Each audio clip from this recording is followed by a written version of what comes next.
नमस्कार दोस्तों, मैं दीपक कुमार आप सभी का आपके अपने YouTube channel excellent career academy में स्वागत करता हूं। दोस्तों, आज हम इस वीडियो में मोस्ट इम्पॉर्टेंट मैथ के क्वेश्चंस को हम लोग डिस्कस करने वाले हैं और ये सभी क्वेश्चंस आपके प्रीवियस ईयर पेपर से लिया गया क्वेश्चन है और ये वीडियो आपके एसएससी जीडी, रेलवे, डिफेंस या अन्य एग्जाम्स जिसमें मैथ्स पूछा जाता है उसके लिए काफी ज्यादा हेल्पफुल रहने वाला है। तो चलिए हम लोग देखते हैं आज का हम लोग का इंपॉर्टेंट क्वेश्चन क्या रहने वाला है। तो हम लोग एक एक करके सारा क्वेश्चन को सॉल्व करते हैं। देखिए स्क्रीन पर आपको क्वेश्चन दिख रहा है।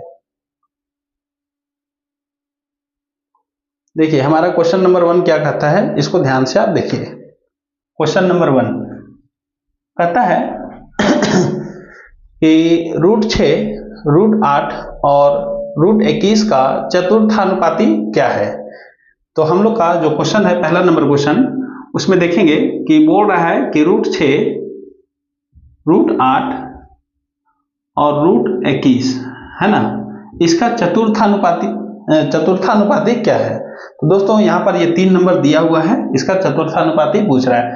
तो एक आपको ये फॉर्मूला याद रखना है दोस्तों कि अगर कोई number 3 number A, B, C दिया हुआ हो, 3 नंबर दिया हुआ हो और इसको देख करके चतुर्थानुपाती पूछे तो आपको ये फॉर्मूला लगाना है चतुर्थानुपाती,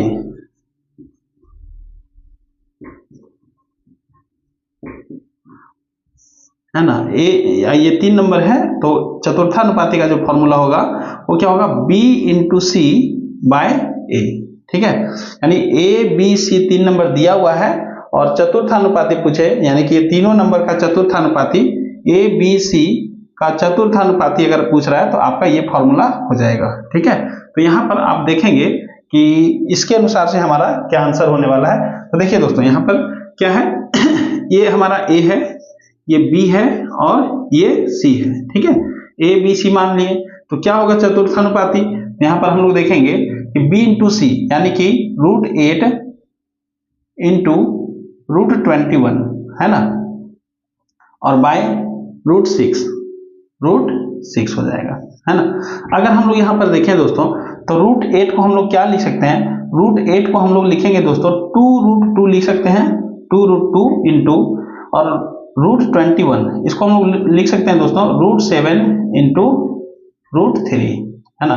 और यहाँ पर हम लोग लिख सकते हैं नीचे √6 है तो इसको हम लोग लिख सकते हैं √2 इंटू √3, √2 इंटू √3। तो अब देखिए √3 से √3 कट जाएगा, √2 से √2 कट जाएगा, तो यहाँ पर सिर्फ क्या बचा दोस्तों, ऊपर में 2 बचा और √7, यानी आपका आंसर जो होगा वो 2√7 होगा। ठीक है, ये आपका करेक्ट आंसर होगा, जो कि ऑप्शन नंबर आप देखेंगे कि 2√7 किसमें मिल रहा है, ऑप्शन नंबर बी आपका जो है वो करेक्ट होगा। ठीक है, ऑप्शन नंबर बी जो है वो आपका करेक्ट आंसर है। चलिए हम लोग नेक्स्ट क्वेश्चन में चलते हैं। ठीक है, चलिए इस क्वेश्चन को देखिए, बनाने के लिए दोस्तों आप ये वाला चीज आप ध्यान में रखेंगे, है ना। ये जो है चतुर्थानुपाती A, B, C अगर दिया हुआ है तो चतुर्थानुपाती कितना होगा, B इंटू C/A। ठीक है, चलिए अब हम नेक्स्ट क्वेश्चन को चलते हैं। हमारा अगला क्वेश्चन देखिए क्या कहता है। चलिए क्वेश्चन नंबर 2 देखिए।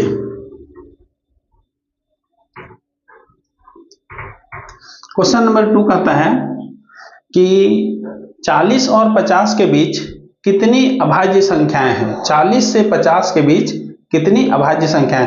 तो दोस्तों सबसे पहले आपको ये जानना है कि अभाज्य संख्याएं क्या होती है ना, अभाज्य संख्याएं। ठीक है, अभाज्य संख्याएं क्या होती है। तो दोस्तों आपको मालूम है कि वैसी संख्या जिसका गुणनखंड जो अगर करेंगे तो वो 2 ही गुणनखंड मिलेगा। कौन कौन मिलेगा, एक मिलेगा 1 है ना, और एक वो खुद संख्या मिलेगा, है ना। जैसे हम लोग देखेंगे कि अगर हम लोग 2 का गुणनखंडन करेंगे, 2 का, ठीक है, तो 2 का कितना गुणनखंडन मिलेगा। ठीक है, तो 1 यानी कि 2 कितना से कटेगा, 1 से कटेगा और 1 जो है वो खुद 2 से कटेगा। ठीक है, अगर हम लोग 3 को देखेंगे तो 3 कितना से कटेगा, 3 तो 1 से कट जाएगा और 3 से खुद कटेगा। यानी कि वैसी संख्या जो 1 से यानी कि 1 से कटे और अपने आप से कटे, उसे हम लोग अभाज्य संख्या बोलते हैं। ठीक है, जैसे 2 हो गया, 3 हो गया, 2 सबसे छोटी अभाज्य संख्या है और ये सम संख्या भी है, इसे आप याद रखेंगे। और यहाँ पर हम लोग देखेंगे जैसे 2 हो गया, 3 हो गया, 5 हो गया, 7 हो गया, इसी तरह से। आपको मैं थोड़ा सा जानकारी के लिए बता दूं, एक जैसे मान लेते हैं हम लोग ले लेते हैं सपोज 12। ठीक है, तो 12 देखिए अभाज्य संख्या है क्या? 12 अभाज्य संख्या नहीं है, क्योंकि 12 जो है वो 1 से भी कट रहा है ना, 2 से भी कट रहा है, 3 से भी कट रहा है, 4 से भी कट रहा है, 6 से भी कट रहा है, और ये और कितना से कटेगा? 12 से भी कट रहा है ना। तो देखिए 12 जो है वो 1 से, 2 से, 3 से, ये 4 से भी कट रहा है, ये 6 से भी कट रहा है और 12 से भी कट रहा है। तो 12 का जो है वो 2 से अधिक गुणनखंडन हो गया। 12 का जो है वो 2 से अधिक गुणनखंड मिल गया। और अभाज्य संख्या का 2 ही गुणनखंड हो सकता है, एक होगा और एक वो संख्या खुद होगा। तो यहाँ पर हम लोग बोल सकते हैं कि 12 जो है वो अभाज्य संख्या नहीं है। और इसी तरह से हम लोग अभाज्य संख्या को देखेंगे। तो हम लोग का क्वेश्चन क्या है दोस्तों, यहाँ पर देखिए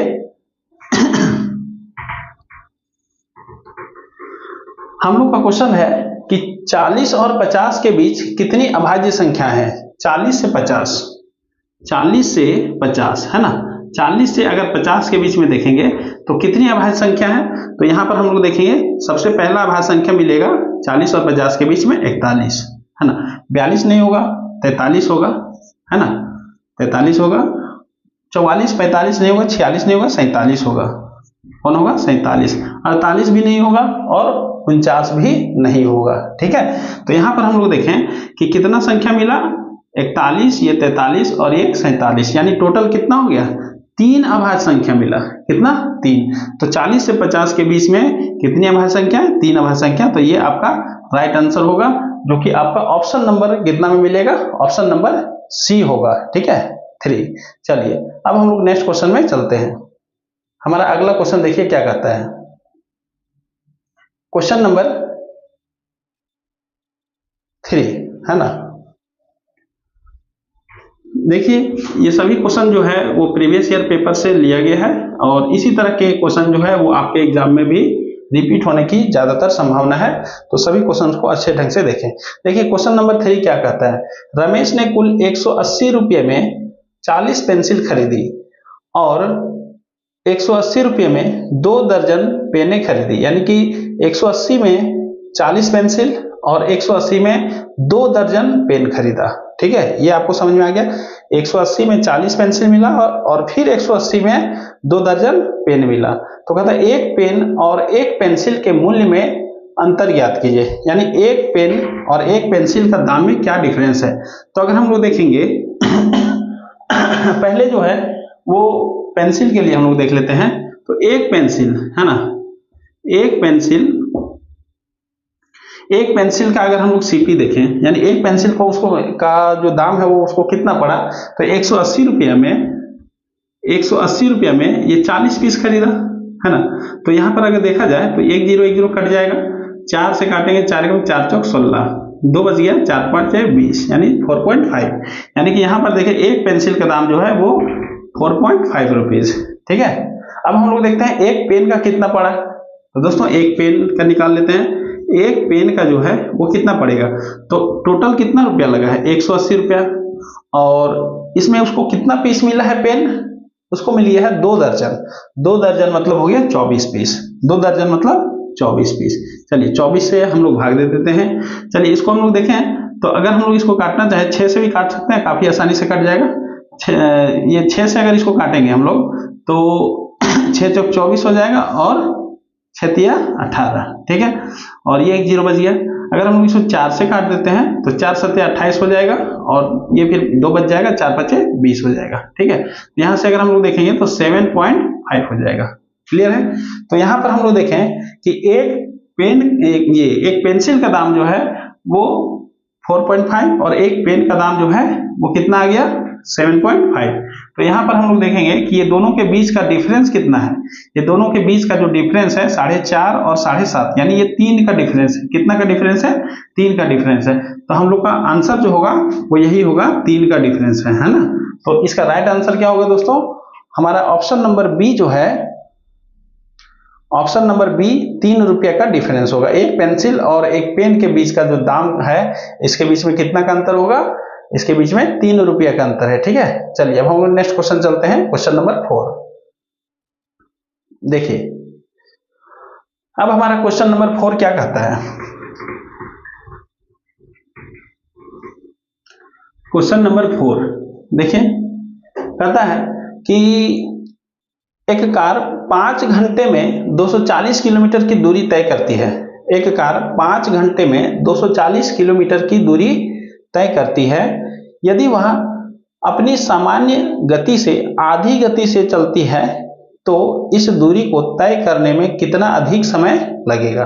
दोस्तों 5 घंटे में 240 किलोमीटर की दूरी तय करती है, यानी कि दोनों समय में, यानी कि पहले जो चल रहा है वो उसमें भी 240 किलोमीटर चल रहा है, और जब ये अपना चाल बदल लिया फिर भी उतना ही दूरी जा रहा है। ठीक है, तो देखिए दोस्तों इस क्वेश्चन को हम लोग दो तरीके से बना सकते हैं, लेकिन जो सबसे आसान होगा वो मैं आपको बताता हूं। ठीक है, तो यहां पर देखिए कहता है कि उसका जो चाल है वो क्या हुआ, ये पहले जो चाल था उससे आधा कर दिया। यानी अगर मान लेते हैं कि पहले और बाद का जो चाल का अनुपात होगा वो कितना होगा, तो पहले मान लेते हैं 2 था उसका चाल।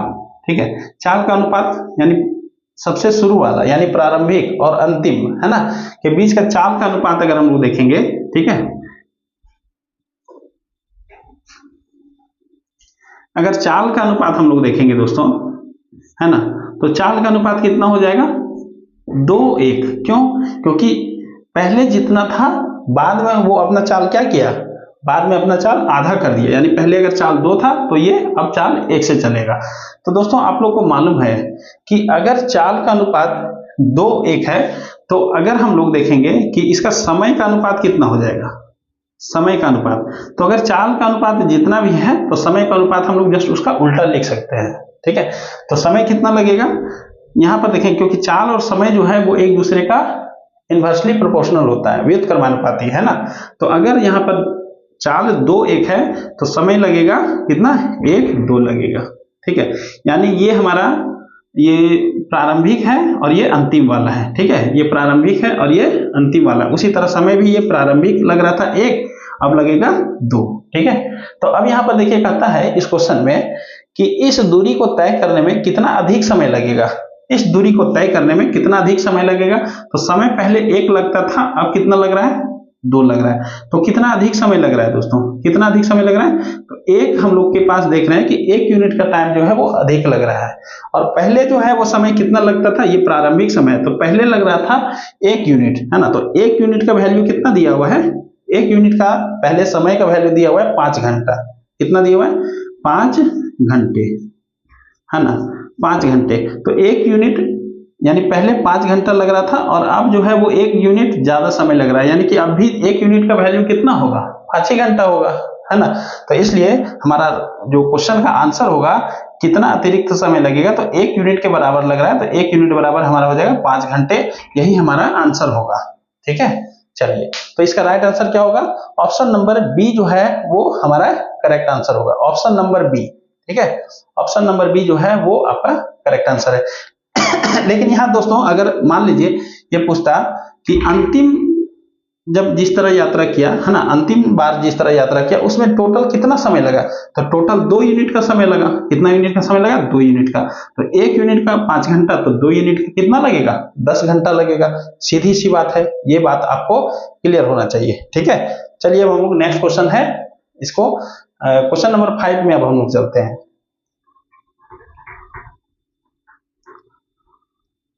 क्वेश्चन नंबर 5 में क्या कहता है ये जरा हम लोग देखते हैं। क्वेश्चन नंबर 5 कहता है दोस्तों, कहता है कि एक व्यापारी ने एक वस्तु के अंकित मूल्य 72,000 रुपये पर 20% की छूट दी और 10% की हानि उठाई। यानी एक व्यापारी था, वो 72,000 रुपया का कोई ये जो अंकित मूल्य है उस पर 20% का छूट दिया। ठीक है, और छूट देने के बाद वो विक्रय मूल्य में कन्वर्ट हो जाता है, ये बात आपको मालूम होना चाहिए। फिर कहता है कि 10% की हानि भी हो गई, यानी कि 72,000 में बेचने के बाद 72,000 रुपया ये इसका अंकित मूल्य है, उसमें 20% का अगर छूट दिया तो जिस दाम पर बिका उस पर उस व्यापारी को 10% का हानि हो गया, ठीक है, उसे अंकित मूल्य पर कितनी छूट देनी चाहिए ताकि उसे वस्तु पर 440 रुपये का लाभ हो। यानी उस व्यापारी को उस वस्तु पर कितना छूट देना चाहिए था ताकि उसको 440 रुपये का लाभ हो, ये आपका क्वेश्चन है। तो दोस्तों यहाँ पर हम लोग देखेंगे कि 72,000 है ना, 72,000 रुपये जो है इस पर कितना 20% का छूट दिया, तो ये बिका कितना में है, तो 72,000 का ये 80% में बिका होगा, कितना में 80% में बिका होगा। ये बात तो आपको क्लियर हो गया, ठीक है। अब देखिए दोस्तों यहाँ पर ये हमारा हो गया विक्रय मूल्य, ठीक है, लेकिन अब कहता है कि इसको अगर हम लोग बेचें तो इस पर 10% का हानि हुआ, तो यानी कि इसका जितना भी सीपी हुआ होगा, ठीक है, इसका 10% हानि हुआ, यानी सीपी का ये 90% में ही बेच दिया होगा, है ना, सीपी का 90% में, क्योंकि हानि में क्या होता है 100% से भी कम में बिक रहा है वस्तु, ठीक है, तो सीपी का कितना 90% में ही बेच दिया, तभी तो इसको 10% का हानि हुआ। तो ये भी विक्रय मूल्य है और ये भी विक्रय मूल्य है, तो एक ही वस्तु का ये जो विक्रय मूल्य होगा, ये दोनों केस में ये दोनों विक्रय मूल्य यानी कि एसपी जो है वो बराबर हो गया। अब यहाँ से आप सीपी निकाल सकते हैं आसानी से। देखिए ये 100 से 100 कटा, ठीक है, 1 0 से 1 0 काट देंगे हम लोग इसको, और 9 से काटेंगे 9 72, ठीक है, ये कितना हो गया 8,000, कितना हो गया दोस्तों 8,000। अब यहाँ सीपी हमारा कितना निकल गया, सीपी ने ये हमारा 8 64 हो गया, सीपी हमारा 64,000 निकल गया, ठीक है, सीपी कितना निकल गया 64,000। अब कहता है कि इस वस्तु पर उसको 440 रुपया का लाभ भी होना है, तो अब देखिए अगर ये 64,000 रुपया है तो इसको 440 का लाभ होना है, तो बेचेगा कितना में, बेचेगा कितना में, तो 64,000 में 440 रुपया जोड़ देगा, तो 64,000 में 440 रुपया जो है 440 ही है ना, 440 रुपया जोड़ देगा, ठीक है, तो 64,440 रुपया में वो बिकेगा, ठीक है।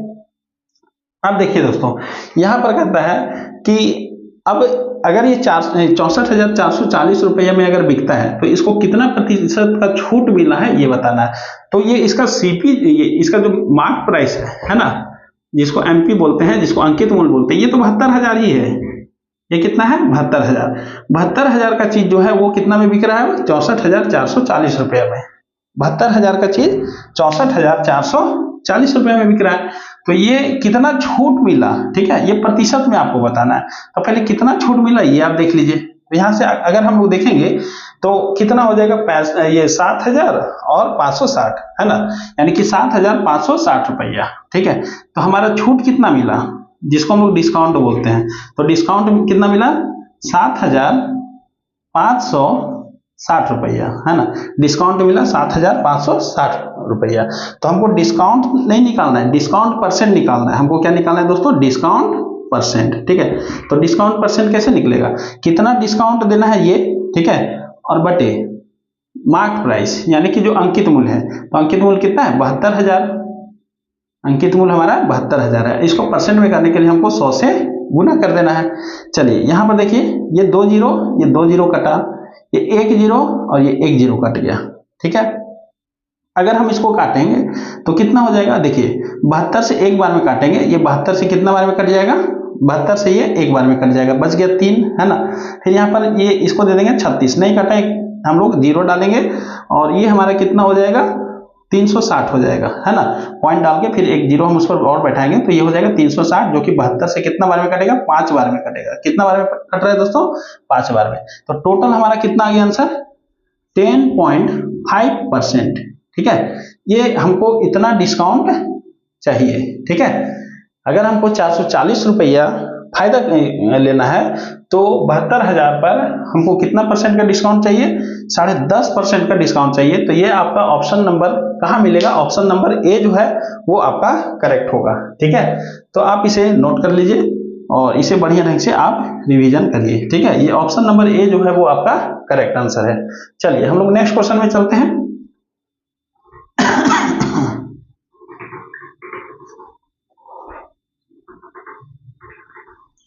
चलिए अब हमारा अगला क्वेश्चन क्या है दोस्तों, देखिए 6 नंबर, काफी इंपॉर्टेंट क्वेश्चन है और आसान भी है। तो 6 नंबर क्वेश्चन हम लोग बनाते हैं। देखिए कहता है यदि 5x - 2y, ठीक है, देखिए 5x minus 2y ratio x minus 2y, यानी रेशियो का मतलब एक तरह से बटा ही लिख सकते हैं। तो कितना हो जाएगा दोस्तों 5x minus 2y by x minus 2y, x minus 2y is equal to कितना दिया हुआ है, ये दिया हुआ है 9/17 दिया हुआ है। कितना दिया हुआ है दोस्तों 9/17। तो यहाँ पर हम लोग को निकालने के लिए क्या बोल रहे हैं दोस्तों 9x/13y का वैल्यू कितना होगा ये निकालना है। ठीक है, 9x/13y का वैल्यू कितना होगा। तो दोस्तों सबसे पहले हम लोग यहाँ क्या करेंगे, सबसे पहले आप क्या करिए, यहाँ पर इसको आप कैलकुलेट ये क्रॉस मल्टीप्लाई कर दीजिए। ठीक है, तो यहाँ देखिए 17×5 = 85 हो जाएगा। ठीक है, और माइनस कितना हो जाएगा 17 दूना 34 हो जाएगा, 34y। 9x 9 दूना 18 माइनस 18y। ठीक है, अब यहां से हम लोग देखेंगे तो ये इधर आ जाएगा, तो 85 में 9 चला जाएगा तो ये 76 हो जाएगा। कितना हो जाएगा 76 हो जाएगा x, और ये 34 उधर जाकर के प्लस में हो जाएगा, तो 34 और ये 18 चला जाएगा। ठीक है, तो यानी कि अगर हम लोग देखेंगे तो ये 16 आ जाएगा। कितना हो जाएगा 16y। ठीक है, 16y हो जाएगा। क्लियर है। चलिए अब यहाँ पर हम लोग x और y का रेशियो निकाल सकते हैं। x और y का अगर हम लोग रेशियो निकालेंगे तो कितना हो जाएगा, x और y का रेशियो निकालेंगे तो यहाँ पर अगर देखिए अगर कटता है तो काट भी सकते हैं, ये 4 से कट जाएगा तो 4 चौक 16 हो जाएगा, और ये 19 चौक 76 हो जाएगा। 19 से 12 कट जाएगा 4 से। ठीक है, तो यहाँ पर आपका क्या दिखेगा 4/19, x/y कितना आ गया 4/19, लेकिन आपको निकालना है 9x/13y। तो यहाँ एक काम करते हैं, हम यहाँ 9 से गुना कर देते हैं और यहाँ 13 से गुना कर देते हैं। तो जितना इधर गुना किया उतना इधर भी गुना करेंगे, तो इधर भी 9 से गुना कर देते हैं और यहाँ 13 से गुना कर देंगे। तो ये कितना हो जाएगा 4 9 36 हो जाएगा, और यहाँ पर कितना हो जाएगा ये देखिए 19 दिए 57, 7 हो जाएगा, 5 बच गया, और 19 से कम 19, और ये 5 24 हो जाएगा। ठीक है, कितना हो जाएगा 24, यानी कि 36/247। तो 36/247 आपका ऑप्शन नंबर सी जो है, ऑप्शन नंबर सी ये आपका करेक्ट आंसर होगा। ये आप इसको नोट कर लीजिए। ठीक है, चलिए अब हम लोग देखते हैं हमारा अगला क्वेश्चन। चलिए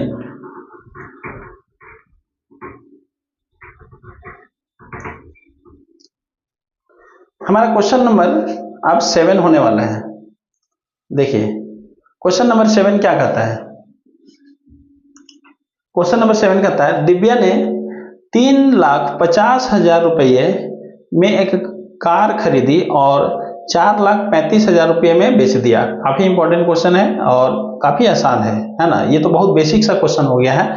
उसका प्रतिशत लाभ निकाले। ठीक है, ठीक है, तो दोस्तों यहाँ पर देखा जाए तो सीपी कितना है, सीपी जो है वो 3,50,000, सीपी 3,50,000। एसपी कितना हो गया 4,35,000। ठीक है, 4,35,000। तो यहाँ पर हमको निकालना है प्रॉफिट, निकालना है प्रॉफिट परसेंट निकालना है, और वो भी दशमलव के एक स्थान तक सही निकालना है। ठीक है, तो यहाँ पर देखा जाए तो प्रॉफिट कितना हो जाएगा, प्रॉफिट कितना हो गया, तो इसको हम लोग घटा करके देखेंगे तो ये हमारा आ जाएगा कितना 85,000। कितना हो जाएगा 85,000। तो ये प्रॉफिट हो गया। प्रॉफिट परसेंट निकालने के लिए हम लोग क्या करेंगे, यहाँ पर हम लोग इसको सीपी से डिवाइड करेंगे, क्योंकि प्रॉफिट जो है वो ये सीपी के अनुसार ही निकलता है। तो 3,50,000, 3,50,000। ठीक है, अब यहाँ पर इसको हम लोग 100 से गुना करेंगे। देखिए यहाँ पर ये 2 0 2 0 और ये 2 0 2 0 खत्म हो गया। ठीक है, इसको अगर हम लोग देखेंगे तो ये कितना हो जाएगा 5 से 7 बार में कट जाएगा, और ये 17×5=85। ठीक है, यानी 17 बार में तो 170 हो गया, सारा कट गया। फिर अगर हम लोग देखें इसको तो ये 7 एकम 7 हो जाएगा। ठीक है, और ये 7 दूना 14, 7 दूना 14 हो गया, और फिर 3 बच जाएगा, तो ये 30, 7 चौक 28, 7 चौक 28। ठीक है, और फिर यहाँ 2 बच जाएगा, और ये फिर पॉइंट डालेंगे तो 20 हो जाएगा, यानी ये कितना 7 दूना 14 हो जाएगा, और 6 तो 7 8 56, यानी लगभग 24.28, जो कि अप्रोक्स कितना तक जा रहा है 24 पॉइंट, है ना 24 पॉइंट। अगर एक डिजिट में इसको कन्वर्ट करेंगे तो 3 के आसपास में जाएगा, है ना, यानी कि 24.3% के आसपास में ये हमारा आंसर रहने वाला है। ठीक है, तो ये आपका आंसर जो है ऑप्शन नंबर बी में मिल रहा है। ठीक है, ऑप्शन नंबर बी। चलिए हमारा अगला क्वेश्चन क्या कहता है, सो देखिए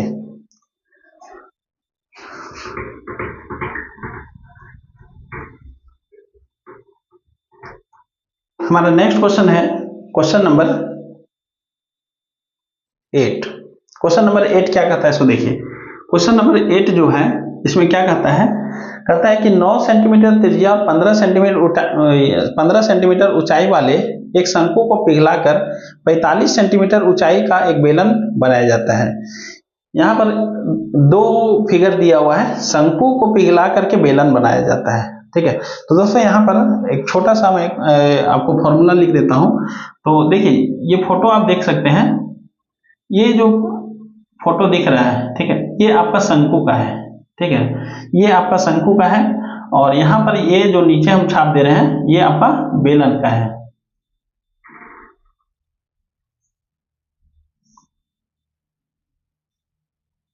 ये बेलन हो गया। ठीक है, तो इसका शंकु का जो आयतन है, ठीक है, शंकु का जो आयतन है, ठीक है, यानी इसको वॉल्यूम बोलते हैं, वो 1/3 पाई आर स्क्वायर एच। ठीक है, जहां पर ये जो है रेडियस ऑफ बेस, ठीक है, आर बोलते हैं, और ये हमारा हाइट होता है। ठीक है, ये हाइट होता है। उसी तरह सिलेंडर में जो है ये हाइट होता है। ठीक है, सिलेंडर में ये हाइट है और ये हमारा रेडियस ऑफ बेस है। तो ये इसका जो हम लोग देखेंगे कि इसका आयतन कितना होता है बेलन का, है ना, बेलन का आयतन जो होता है वो होगा पाई आर स्क्वायर एच। ठीक है, पाई आर स्क्वायर एच। तो ये दोनों जो फॉर्मूला है यहाँ पर आप ये यूज करेंगे। आपको एक चीज मालूम होना चाहिए कि अगर कोई भी वस्तु को पिघला करके उसका मटेरियल, है ना, अगर उससे दूसरा कोई वस्तु बनाया जाता है, ठीक है, तो उस वस्तु का जो है वो शेप चेंज हो सकता है, यानी आकार बदल सकता है, लेकिन उस वस्तु का जो है वो वॉल्यूम यानी आयतन नहीं बदलता है, आयतन जो है वो बराबर ही रहेगा। तो अगर इसको पिघला करके अगर इसमें हम लोग कन्वर्ट कर देते हैं तो इसका आयतन और इसका आयतन दोनों बराबर होगा, और यही कॉन्सेप्ट अगर हम लोग इस्तेमाल करेंगे तो ये हमारा क्वेश्चन जो है वो कंप्लीट बन जाएगा। ठीक है, तो यहाँ पर हम लोग को देखना है कि यहाँ पर कहता है कि 9 सेंटीमीटर त्रिज्या, है ना, और 15 सेंटीमीटर ऊंचाई वाले एक शंकु को पिघलाकर 45 सेंटीमीटर ऊंचाई का एक बेलन बनाया जाता है। तो बेलन का व्यास पूछ रहा है, बेलन का व्यास, तो व्यास कैसे निकलेगा, रेडियस अगर मालूम है तो उसको डबल कर देंगे तो हमारा व्यास निकल जाएगा। ठीक है, तो देखिए यहाँ पर शंकु का आयतन को हम लोग बेलन के आयतन के बराबर कर देंगे। दोस्तों यहाँ पर हम लोग देखेंगे कि शंकु का आयतन और बेलन का आयतन को बराबर करेंगे। तो शंकु का आयतन 1/3 पाई आर स्क्वायर, आर की जगह यहाँ देखिए शंकु का दिया हुआ है कितना है 9 सेंटीमीटर, तो 9 का कितना हो जाएगा 81 हो जाएगा। ठीक है, और एच हाइट कितना है शंकु का 15 सेंटीमीटर, हाइट कितना है 15, तो पाई 1/3 पाई आर स्क्वायर एच। ठीक है, और यही जो है वो बेलन के आयतन के बराबर होगा। तो बेलन का आयतन क्या होता है पाई आर स्क्वायर, तो बेलन का तो हम लोग को रेडियस मालूम नहीं है तो इसको हम लोग आर स्क्वायर ही छोड़ देते हैं, लेकिन हाइट दिया हुआ है, इसका हाइट कितना दिया हुआ है 45 सेंटीमीटर दिया हुआ है, कितना 45 सेंटीमीटर। तो यहाँ पर अब हम लोग देखेंगे पाई से पाई काट देंगे, 3 से काट देंगे, 3 बचे 15 काट देते हैं, इसको 5 बार में कट जाएगा। ठीक है, अब यहाँ पर हम लोग देखेंगे इसको अगर हम लोग देखेंगे तो इसको हम लोग काटेंगे तो कितना से कट जाएगा, इसको 9 से काट देते हैं तो 9 9 81 और यहाँ पर हो जाएगा 9 5 45। ठीक है, और हम लोग यहाँ से कुछ कर सकते हैं और यहाँ से लगभग जो है ये 5 है और ये 5 कट जाएगा। ठीक है, अब देखा जाए दोस्तों यहाँ पर आर स्क्वायर बराबर कितना बन गया, आर स्क्वायर बराबर जो है वो 9 बना। ठीक है, तो आर बराबर कितना बना 3 बना। ठीक है, आर बराबर कितना बन गया दोस्तों 3, तो इसलिए हमारा डायमीटर यानी व्यास पूछ रहा है, तो व्यास कितना होगा 3 का डबल कितना 6 सेंटीमीटर, 6 सेंटीमीटर ये हमारा डायमीटर हो जाएगा। ठीक है, तो ऑप्शन नंबर आपको कौन सा मिलेगा दोस्तों, ऑप्शन नंबर आपको डी, यानी कि ऑप्शन नंबर डी जो है वो आपका करेक्ट होगा। ठीक है, चलिए ये हमारा आंसर क्लियर होगा। अब हम लोग चलते हैं हमारा अगला क्वेश्चन।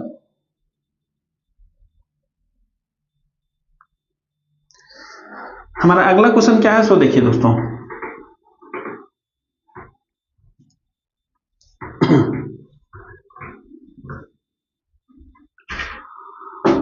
तो हमारा अगला क्वेश्चन क्या कहता है कि ए अपने वेतन का 45% भोजन पर खर्च करता है और अपने वेतन का 5% वृद्धाश्रम में दान करता है। 45% भोजन, 5% दान देता है ना। तो यदि वह 28,500 रुपये भोजन और वृद्धाश्रम, ठीक है, क्या है भोजन और वृद्धाश्रम पर खर्च करता है, तो ए का वेतन क्या होगा। ठीक है, तो देखिए यहाँ पर वेतन का ये कितना 45% भोजन और दान पर कितना खर्च किया, वृद्धाश्रम में 5, यानी टोटल इसका कितना 50% खर्च हो गया। कितना 50% ये खर्च किया। तो 50% खर्च किया मतलब अपना जो उसका वेतन है उसका आधा तो खर्च हो गया है ना। तो 50% कितना खर्च किया, 50% खर्च किया मतलब वो कितना है 28,500 रुपया खर्च किया। ठीक है 28,500 रुपया। तो अगर परसेंट में माने तो उसका पूरा जो सैलरी होता है वो कितना 100% होता है। तो उसका पूरा वेतन कितना होगा, तो 50% का वैल्यू आप बता सकते हैं दोस्तों 28,500। तो इसलिए 100% का वैल्यू कितना होगा 50% का इतना, तो 100% यानी इसका डबल, तो इसका भी डबल है ना। तो ये कितना हो जाएगा 56,000 और ये 1,000 इधर बनेगा, यानी टोटल कितना 57,000। ठीक है टोटल कितना 57,000 रुपया जो है इसका वेतन बनेगा। ठीक है तो ये आपका राइट आंसर होगा, जो कि आपको ऑप्शन नंबर कहाँ मिलेगा, ऑप्शन नंबर बी में जो है वो आपका करेक्ट आंसर होगा, ऑप्शन नंबर बी। ठीक है चलिए अब हम लोग का अगला क्वेश्चन होगा क्वेश्चन नंबर 9 तो हो गया, अब क्वेश्चन नंबर 10 होगा। और ये 10 नंबर जो है वो आपका इस सेट का लास्ट क्वेश्चन भी है। ठीक है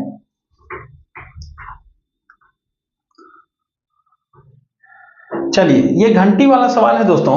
घंटी वाला सवाल जो है यानी ये घड़ी, ये घंटी वाला नहीं, ये घड़ी वाला है ना। तो ये घड़ी वाला सवाल जो है वो काफी ज्यादा इंपॉर्टेंट है और ये सभी एग्जाम में आता है। कहता है कि 5 घड़ियां सुबह 9 बजे एक साथ बजना शुरू होती है। ये जो पांचों घड़ी है वो एक साथ बजना शुरू किया है और सब एक साथ तो 9 बजे बज गया है, लेकिन सब जो है वो कुछ अलग अलग समय पर बजना शुरू करते हैं फिर, यानी कि सबका जो बजने का टाइमिंग जो है वो एक जैसा नहीं है, कोई आगे कोई पीछे इस तरह से बज रहा है। तो कहता है कि वे जो अंतराल में बजते हैं वो कितना कितना का अंतराल में है, 12 सेकेंड, 18 सेकेंड, 24 सेकेंड, 36 सेकेंड और 45 सेकेंड के अंतराल पर बजती है। यानी पांचों का जो है वो बजने का जो समय अंतराल है वो अलग अलग है। तो कहता है कि घड़ियां फिर से किस समय पर एक साथ बजेंगी। तो इसके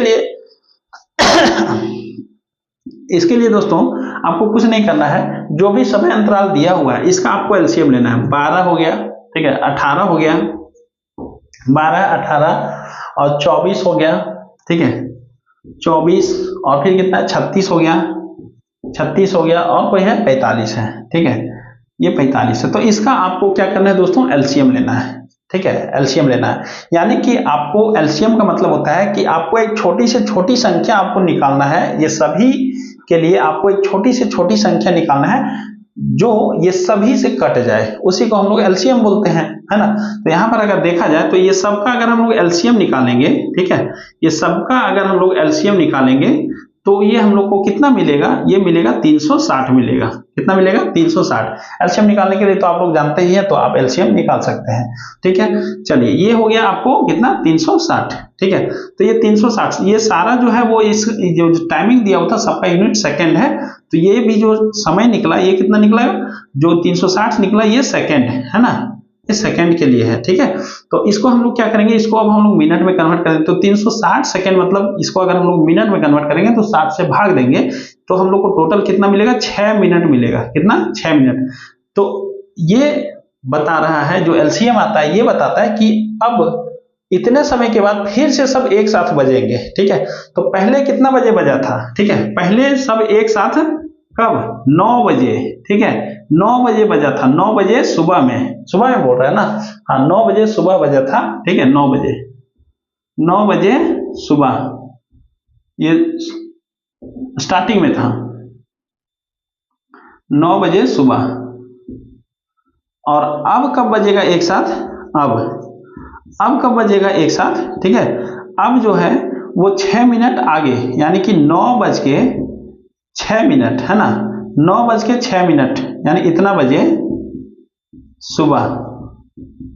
ठीक है यानी कि 6 मिनट के बाद। तो ये आपको ऑप्शन कहां पर मिलेगा, ये आपको मिलेगा ऑप्शन नंबर बी। तो ये जो बी है वो आपका करेक्ट आंसर होगा। तो ये क्वेश्चन आपको जो है वो समझ में आ गया होगा। तो दोस्तों इस वीडियो में हम लोग 10 क्वेश्चंस को डिस्कस किए हैं और बहुत ही अच्छे ढंग से मैं समझता हूं कि आपको एक क्वेश्चन समझा पाया। ठीक है अगर कहीं किसी क्वेश्चन में अगर प्रॉब्लम है तो आप मुझे कमेंट करके बताएंगे तो मैं उस क्वेश्चन को भी जो है वो अच्छे ढंग से सॉल्व करके मैं आपको समझाने का प्रयास करूंगा। तो दोस्तों अगर वीडियो आपको अच्छा लगा हो तो आप इस वीडियो को आप लाइक जरूर कीजिएगा, अपने दोस्तों के बीच में शेयर कीजिएगा, और अगर हमारे चैनल को अभी तक सब्सक्राइब नहीं किए हैं तो हमारे चैनल को प्लीज आप जरूर सब्सक्राइब कर लीजिए। इस वीडियो में इतना ही, मिलते हैं अब हम लोग नेक्स्ट वीडियो में। वीडियो देखने के लिए धन्यवाद।